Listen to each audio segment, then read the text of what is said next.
Moi, mun nimi on Sampsakurri. Nvidia julkaisi viime viikolla vähin äänin GeForce RTX 3080 näytönohjaimesta päivitetyn 12 gigatavun näyttömuistilla varustetun version.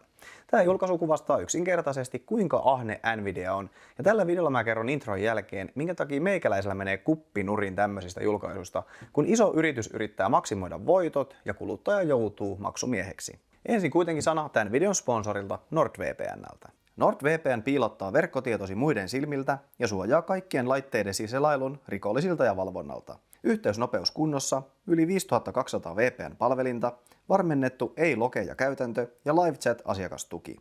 NordVPNllä on tarjous käynnissä 2 vuoden sopimuksesta, 70% alennus ja bonuksena kuukausi ilmaiseksi. Jos et ole varma, toimiiko palvelu tai täyttääkö se tarpeesi, kokeilu onnistuu riskittä 30 päivän rahat takaisin takuulla. Linkki tarjoukseen löytyy tämän videon kuvauksesta ja kommenteista, eli nordvpn.com/iotech. Käy tsekkaamassa, kiitos. Me testattiin iOTechissa syksyllä 2020 Asusen ROG Strix GeForce RTX 3080. Tämän hinta oli silloin 930 €. Nyt tammikuussa 2020 julkaistaan päivitetty 12 gigatavun malli, jossa on pohjimmiltaan käytössä sama grafiikkapiiri, sama piirilevy, sama jäähdytysratkaisu. Hinta Jimsissä tänään 1950 €. Miten tähän tilanteeseen on nyt sitten oikein päädytty? Syksyllä 2020 Nvidia julkaisi GeForce RTX 3080 10 gigatavun näyttömuistilla 739 € suositushintaan. Suorituskyky oli erinomainen, hinta suorastaan halpa ja niitähän sitten myytiin tuhansia ja tuhansia. Tai siis suomalaiset jälleenmyyjät myi ennakkoon, vaikka näytönohjaimia ei ollut hyllyssä tai edes tulossa. Ja kuten varmaan kaikki tietää, niin lopulta niitä tuli tosi hitaasti ja joitain malleja ei sitten ollenkaan. Tämä nyt ei ole varsinaisesti Nvidian vika, vaan jälleenmyyjien, jotka otti tilauksia sisään ennakkoon, eivätkä sitten saaneet niitä toimitettua.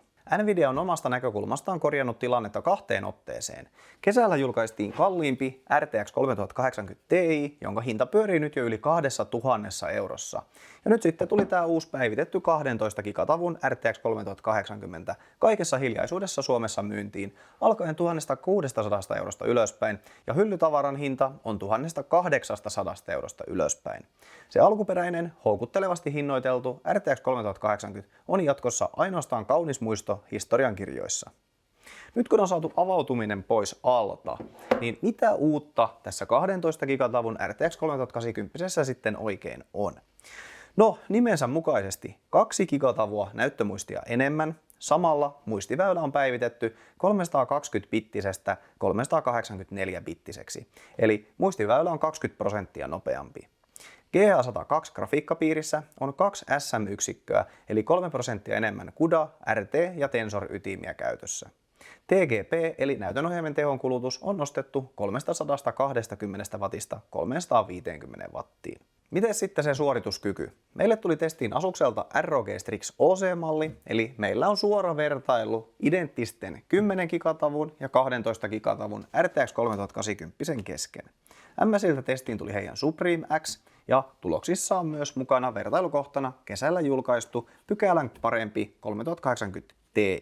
4K-resoluutiolla 12 gigatavun malli oli testistä riippuen 3-5% suorituskykyisempi. Asus toimii vakiona BIOS-kytkimen performance-tilassa ja sillä lämmöt oli alhaisemmat, mutta melutaso äänekäs.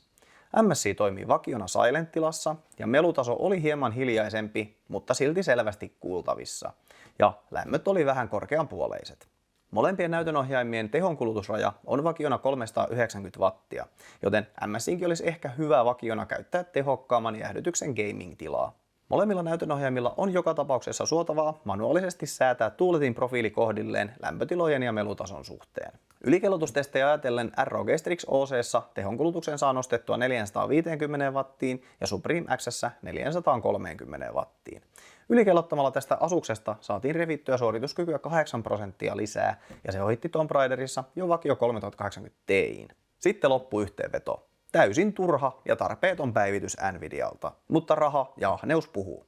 Alkuperäinen 3080 on nykyisessä markkinatilanteessa yksinkertaisesti liian halpa, joten tällä päivityksellä hintataso saadaan nostettua niin ylös kuin kehdataan.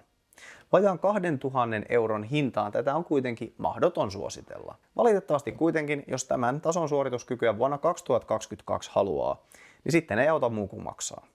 Ainakaan tällä hetkellä mitään merkkejä saatavuuden merkittävästä parantumisesta ei ole näkyvissä, joten hintataso todennäköisesti vaan jatkaa kasvuaan. Seuraavaksi luvassa on todennäköisesti samanlainen päivitys GeForce RTX 3070, eli alkuperäinen 8 gigatavun malli päivittyy 16 gigatavuun ja samalla hinta pomppaa kätevästi sinne reiluun 1000 euroon, jossa sen itse asiassa nytkin jo on.